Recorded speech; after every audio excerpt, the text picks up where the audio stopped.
some of you Negroes off of the black newspapers and black radio stations and send you into the ghetto to talk to your people. So don't you ever forget it. You owe a debt to black people. And it's right that you honor Malcolm. Not come here to see if I say anything that your editors can use against the struggle of black people. But you go back and you fight like hell to see that the piece that they put on the news tonight is worthy of your presence.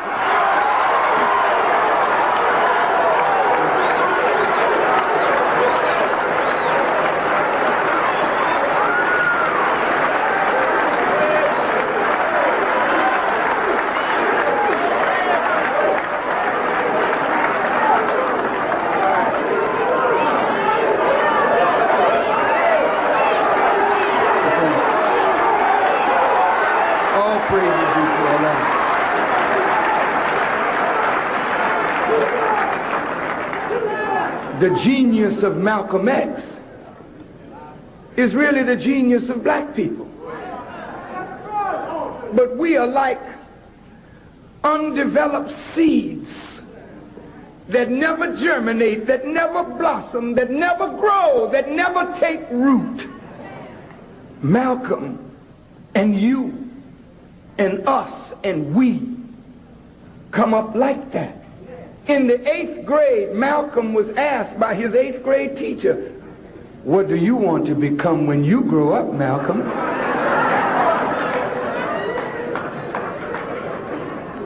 Teachers like to know what students aspire to, so that they can either cultivate them toward that noble objective or crush them so that they never reach it.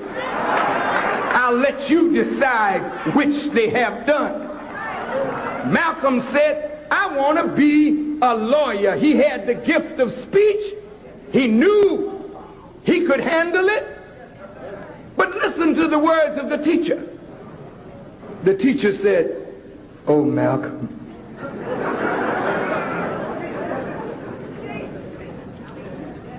if you became a lawyer, your own people would not hire you, because your own people don't think that much of black lawyers.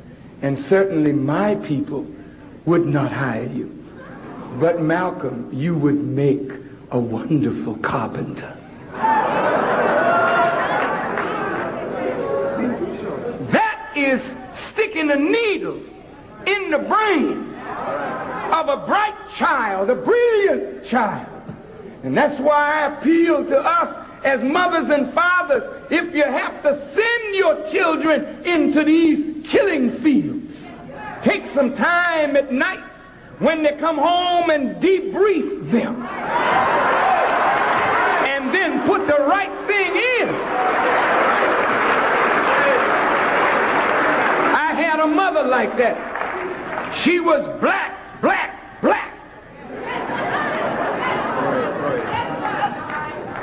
And she taught me to love black.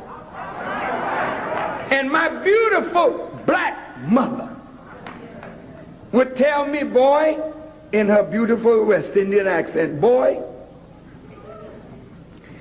I don't ever want to hear you say that Pledge of Allegiance like they say."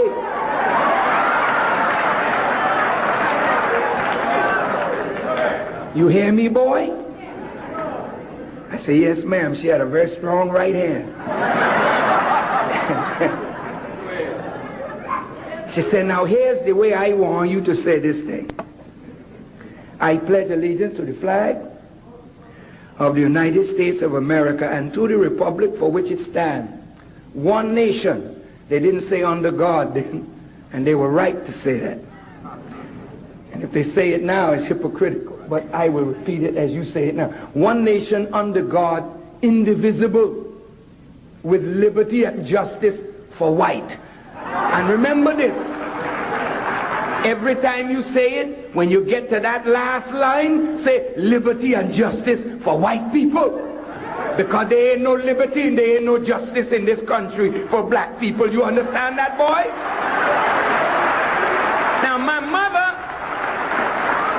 mother was on the fringe of Marcus Garvey, but my father was a Garveyite. So I couldn't grow up in this society without the touch of Mr. Garvey in my soul, in my mind, in my spirit.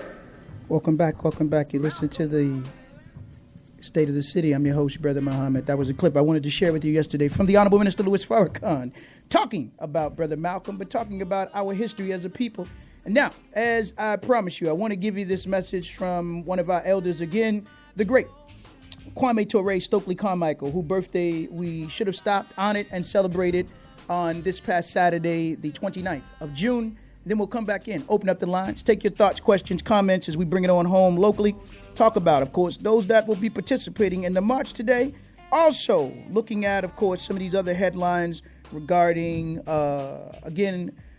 your state's attorney and the recent comments and the blog by David Simon, the writer of The Wire, who, of course, you know we confronted about The Wire being a liar, not showing the best of Baltimore, but the less of us, and exploiting black pain for white gain. But I'll get into that and much more after you hear from, again, our elders. We're stopping to pay homage to, again, one of our great revolutionaries. But I want you to listen with an open heart, open ears, open mind, open spirit, and take notes, because I believe the things that he will share with us regarding the black struggle then should be applied to our struggle today. So please listen, and we'll be right back with more of the State of the City. Listen to this message, and this is, again, Kwame Ture, the great Kwame Ture, that you will have an opportunity to hear from in this message. So I just ask you to listen with an open heart, open ears, open mind, open spirit. And we'll be back with more of the State of the City.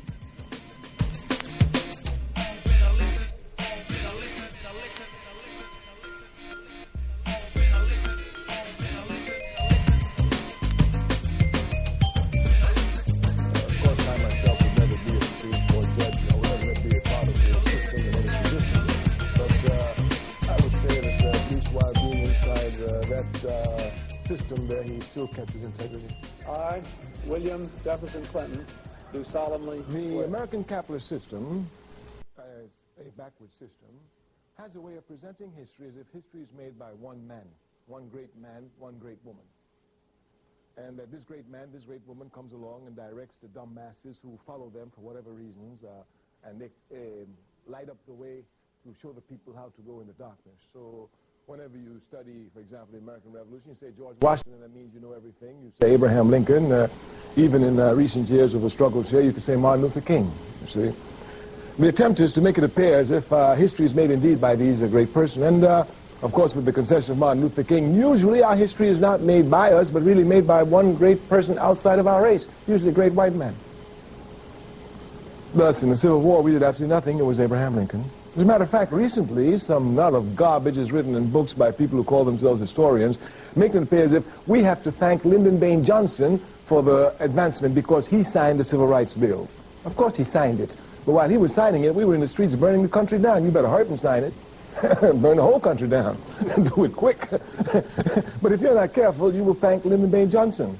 That's, of course, Clinton. You know, after all, born in Arkansas, people are indeed limited by their ideologies. And he is born in Arkansas, and he is raised there, you know, and we all know Arkansas. We know Arkansas very well. We know it's a racist culture to the bone. So he comes as a knight in white shining armor. He thinks that he too will come like an Abraham Lincoln, and Lyndon Baines Johnson, after all, he too was from the South, and maybe in a Carter, you know, but our people cannot depend upon any one man, not even Malcolm X. Our people can depend only upon the masses of our people properly organized in a determined, uncompromising, relentless struggle against the enemy. This is the only thing that gives us victory. So in the very first instance, I have to be against all this nonsense as if Bill Clinton is going to do so much for us. One, Clinton himself makes errors, great errors, political errors. For instance, he thinks that people voted for him and not against Bush. It's a great error. It's a great error. It's a great error. I've seen it happen many, many, many times politically. that people get caught up in a certain movement and not understanding the times of the movement. If they are representing that movement, they think they are the movement. Clinton doesn't understand anything at all about history. He's going to make abominable errors.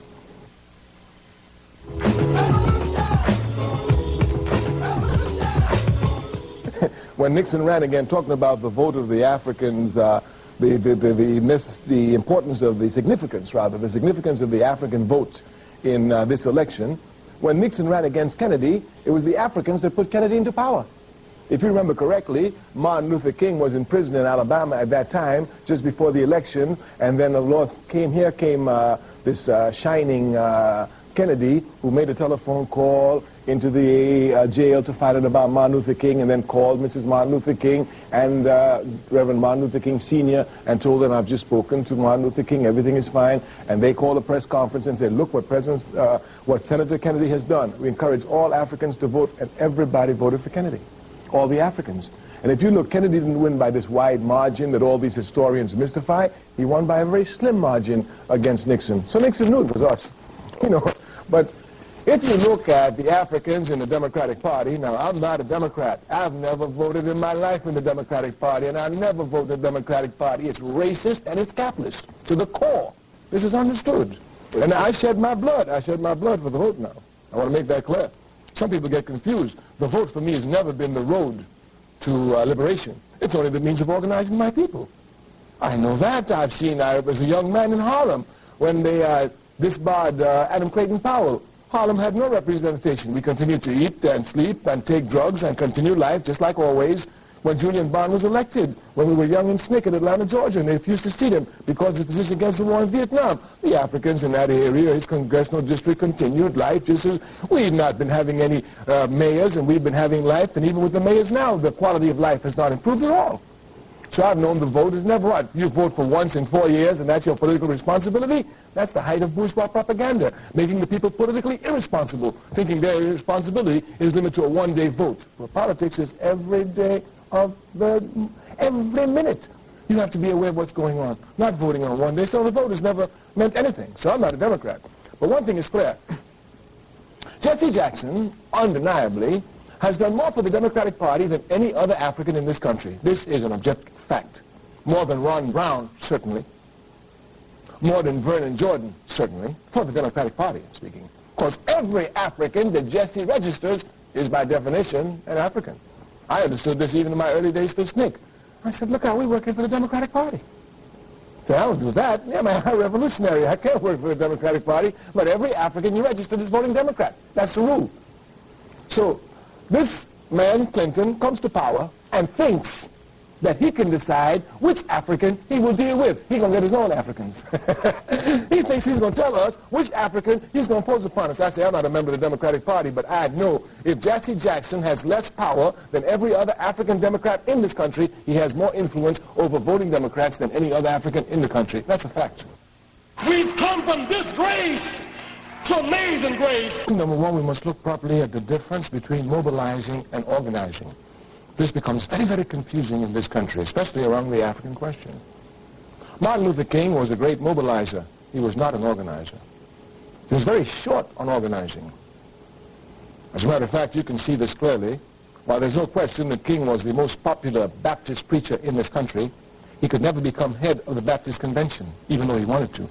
As a matter of fact, if you go and check history, I think it was in 1964 or 5, when he tried to become the president of the Baptist Convention, National Baptist Convention, against Jackson, Reverend Jackson, not Jesse Jackson, other Jackson, who was head of it. The tension was so high that a man was killed at that convention, thrown off the stage during the furor. Yes, it's there. These are facts. These are history. These are history, and you should do it. It's good. And King never won it. The King was a great mobilizer. This was indeed one of the great differences between SCLC, the Southern Christian Leadership Conference, King's organization, and the Student Nonviolent Quarrying Committee, SNCC, which I was. We were organizers. To be an organizer, you must be a mobilizer. But being a mobilizer doesn't make you an organizer. Malcolm X was a mobilizer and an organizer. Jesse Jackson came into King's movement as a mobilizer, not as an organizer.